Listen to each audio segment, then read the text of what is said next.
Good morning from Laia. Mami, bagong gising? Kuya, bagong gising? Bagong gising yan! Pagka talaga may anak ang ano eh, no? Up like this. Parang kinasal kayo dito ah. Iba yung woke up like this niya eh. Hello mga ka-travel! Welcome nga sa Laia. Ito ang Boracay de Laia. Ayan, no? Finally natik na natin sa bucket list natin. Kalapit-lapit ito sa Maynila. This is just around mga 2.5 to 3 hour drive. Diba? Wag lang matraffic, okay? Yan, ganyan na siya kalapit. Tapos, ito yung kanilang lobby. And, wag na natin patagalin pa. Beachfront agad. Look at the view. Diba? Wow. That's around 6:30, 7 o'clock in the morning. So peaceful, so serene. Diba? Walang katao-tao. Dahil, actually I think dalawa lang kaming guest, 2 kwarto, nung Ninoy Aquino weekend yan.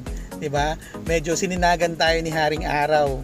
Makapahipahinga sa mga parusang habagat. Okay? Kung mapapansin nyo, grabe, construction area pa tong harap nito. Ito kasi medyo dulo na siya ng Laia. Malapit na siya actually sa Lubo. Tapos yun yung harap niya, oh, charging station. Nakapag-charge pa ako ng libre ha. Meron silang 3 hours na free charging. And if lalampas ka naman ng 3 hours, kung tipong full EV yung sasakyan mo, nagcha-charge lang sila ng 25 pesos per kilowatt hour. Which is not bad ha, kasi nasa 28 to 35 pesos naman sa mga charging stations eh. So mas mura pa rin sila. Ayan. So ito yung some of their rooms na inikot natin kasi tayo nasa pool front tayo. Ayan yung kanilang dining area. Very spacious din. Tapos ito yung sa far right ng resort na ano na mga rooms na nakahiwalay. Although connected siya, hindi naman nakahiwalay. Sorry.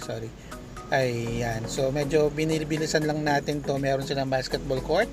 Merong playground para sa mga bata. Tapos yung nasa ano, ito yung ano, ang gulo.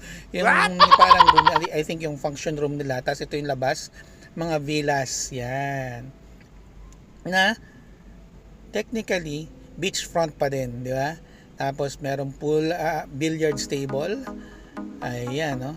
Tapos yan yung taas niyan, yung pool. Tapos eto na, yung kanilang scenic na beach view. Diba? Ang kaibahan nito dun sa mas closer na resorts ng Laia, like yung mga Blue Coral, yung mga Aquatico, white sand doon. Dito ang sand is medyo ma-pebbles at saka madami actually shells.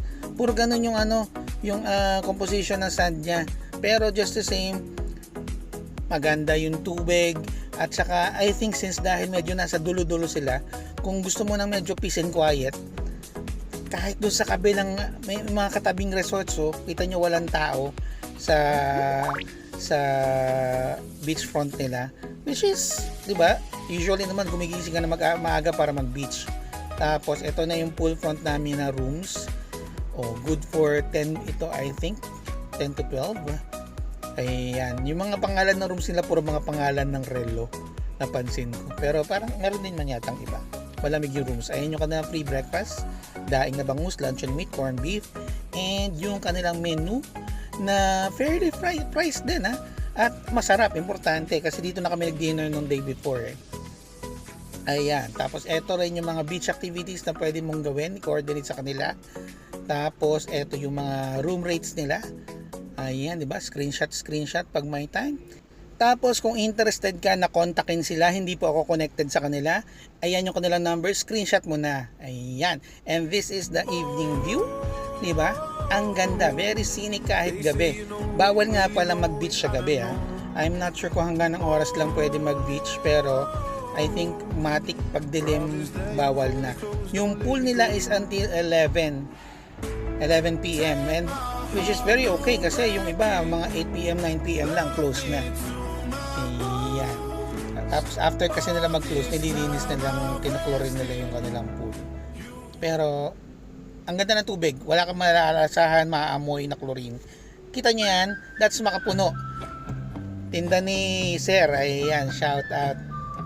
ng umaga. Tapos may mga tinda rin siya na mga dried fish, danggit, pusit.